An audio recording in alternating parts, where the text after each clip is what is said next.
Hi students, now we are going to learn about fertilization and implantation. First we are going to learn about the process of fertilization. Okay, before learning about the process of fertilization, we should know what is fertilization. Fertilization is nothing but the fusion of haploid sperm with the haploid ovum. Thus it produces diploid zygote. This diploid zygote is unicellular.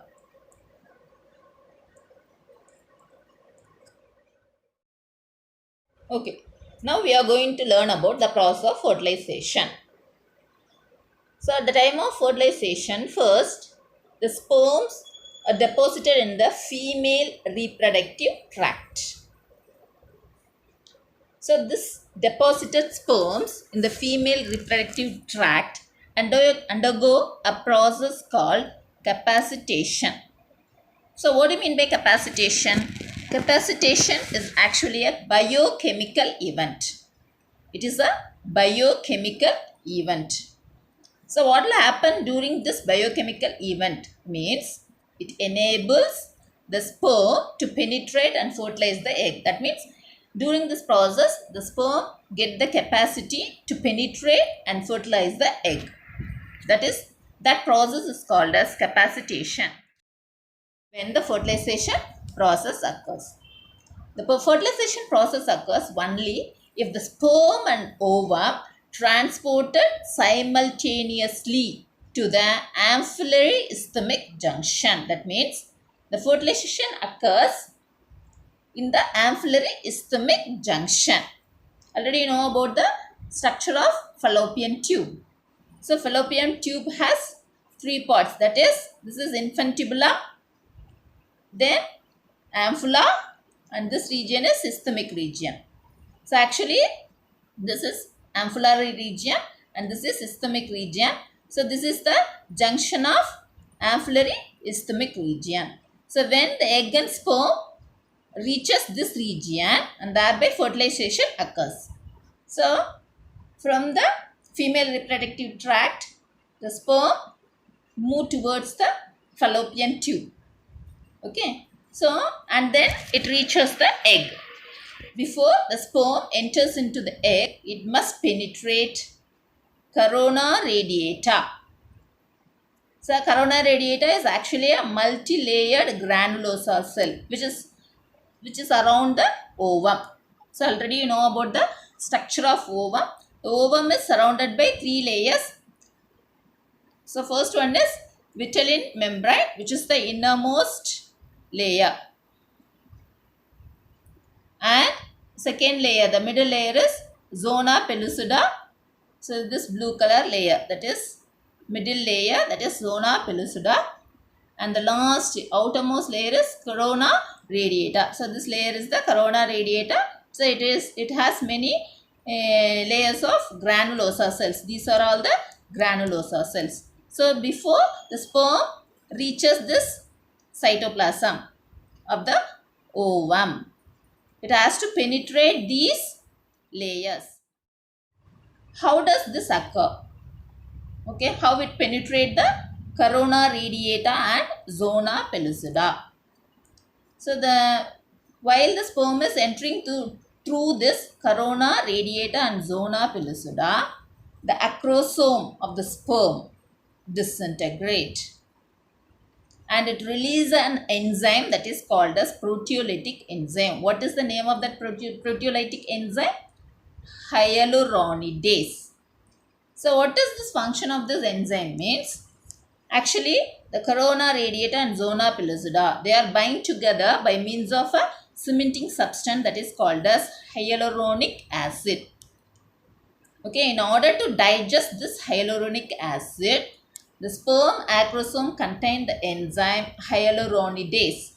So when the acrosome disintegrate and release hyaluronidase, it digests the cementing substance hyaluronic acid. Okay, so this process is called as acrosomal reaction. So because of this reaction, the sperm reaches the plasma membrane of the egg, that is ovum. See the first one, the sperm migrate through the coat of the follicle cells and bind the receptor molecules in the zona pellucida of the egg. So first the sperm penetrate into the corona radiata and touches the zona pellucida. This is the zona pellucida layer. It touches the zona pellucida layer. At that time, the acrosome. So actually this region is the acrosome. Okay, when it touches the zona pellucida, the sperm releases the hyaluronidase into the zona pellucida. So this hyaluronidase digests the zona pellucida layer. So breakdown of the zona pellucida by the enzyme. So thus the sperm reach the plasma membrane of the egg. So once the sperm reaches the plasma membrane of the egg, the nucleus of the sperm, the nucleus and the other component of the sperm enter into the egg. Once the sperm reaches the plasma membrane of the egg, the sperm releases the nucleus and other component of the sperm into the egg. So as soon as the sperm releases the nucleus into the egg cytoplasm, the cytoplasm, the outermost layer of the cytoplasm, this is the outermost layer of the cytoplasm. This outermost layer of the cytoplasm are granular in nature. So what do you mean by cortical granules? Means the granular substance present in the cortex of the ovum, that is called as cortical granule. Okay, this cortical granule form a barrier. So they arrange themselves at the periphery of the cytoplasm of ova. Thereby it forms a membrane that is called as fertilization membrane. So what is the function of this fertilization membrane? Means this block the polyspermy. Fertilization membrane prevents the entry of other sperm into the egg. So that is the function of fertilization membrane. Okay. Now the sperm get enter into the ova. So the cortical granules in the cytoplasm of the ova forms barrier that is called as fertilization membrane. So what is the function of this fertilization membrane? It prevents the polyspermy. Okay.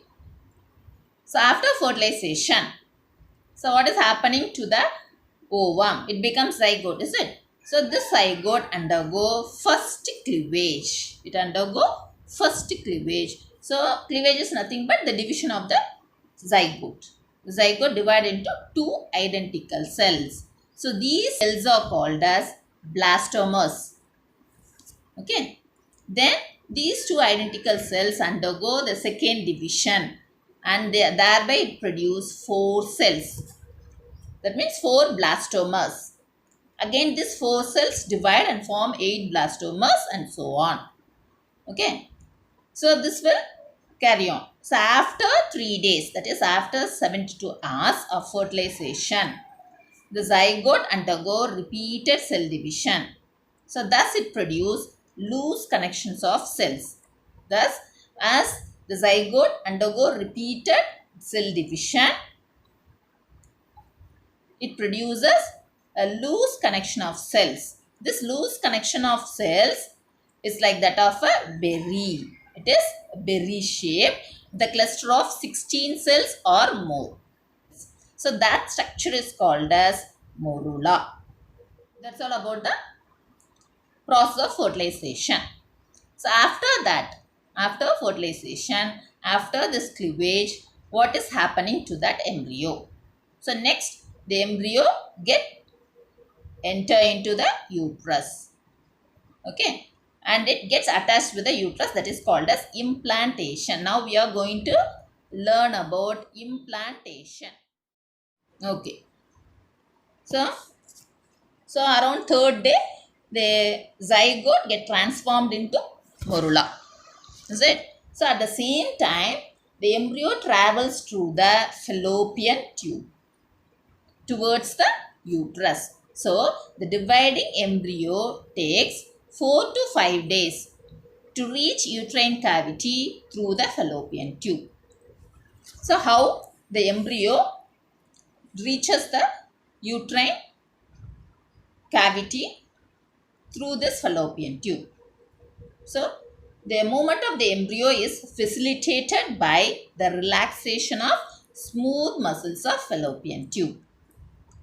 So how these smooth muscles are relaxed means the smooth muscles relax under the influence of the hormone progesterone. So this progesterone act on the smooth muscles of fallopian tube. Thereby it make the smooth muscles to relax. Thus it facilitate the movement of embryo towards the uterine cavity. Okay. Now the embryo reached the uterus. So what will happen to the embryo? The embryo gets implanted in the uterine wall. At the time of implantation, so what is the nature of this embryo? So at the time of implantation, the embryo consists of fluid-filled hollow balls which possess about 100 cells. So that structure is called as blastocyst. So after fertilization, the embryo undergoes the first cleavage, thus it produces 2 cells. Then these 2 cells divide and form 4 cells. These 4 cells divide and produces 8 cells. Then this 8 cells divide again and again and it produces a ball of cell that is called as morula. So meantime it reaches the uterine cavity. This is the uterine cavity. So after the embryo reaches the uterine cavity, okay, it gets implanted in the uterine wall. This is when the morula get implanted into the uterine wall, it get transformed into blastocyst. So here the blastocyst actually is a fluid-filled, it possesses fluid-filled cavity with hundreds of cells. Okay. Actually, a blastocyst consists of single layer of large flattened cells that is called as trophoblast. So see this picture, the outermost layer, it is a single layer of cell which is flattened. This layer is called as trophoblast. So in future, this trophoblast get developed into placenta. And inside it possesses small cluster of 20 to 30 rounded cells that is called as inner cell mass. So inside you can see a cluster of 20 to 30 rounded cell that is called as inner cell mass. So this inner cell mass only get converted into embryo, that will develop into embryo. Okay. So this inner cell mass only become embedded into the endometrium of uterus. So this process is called as implantation. The embedding of the inner cell mass of the blastocyst into the endometrium of the uterus is called implantation. So that is the process of implantation. So next we are going to see about ectopic pregnancy. So what do you mean by this means? So usually after fertilization, the embryo divides and it becomes blastula, and the blastula get and this blastula, that is blastocyst, get embedded into the uterine wall. But in the case of ectopic pregnancy, apart from uterus, the fertilized ovum get embedded outside the uterus. Okay, so the fertilized ovum implanted outside the uterus. So that results in, so that is called as ectopic pregnancy.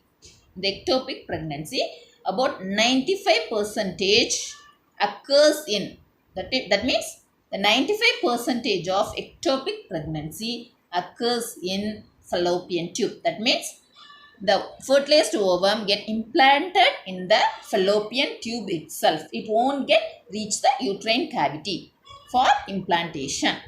So what is the effect of this ectopic pregnancy? So it causes internal bleeding. Okay, and also it causes infection, and in some case it leads to death. Why the death is occurring means due to rupture of fallopian tube. Okay, students. Still now we learned about the process of fertilization and implantation. The next video we can learn about the development of fetus and parturition. Thank you.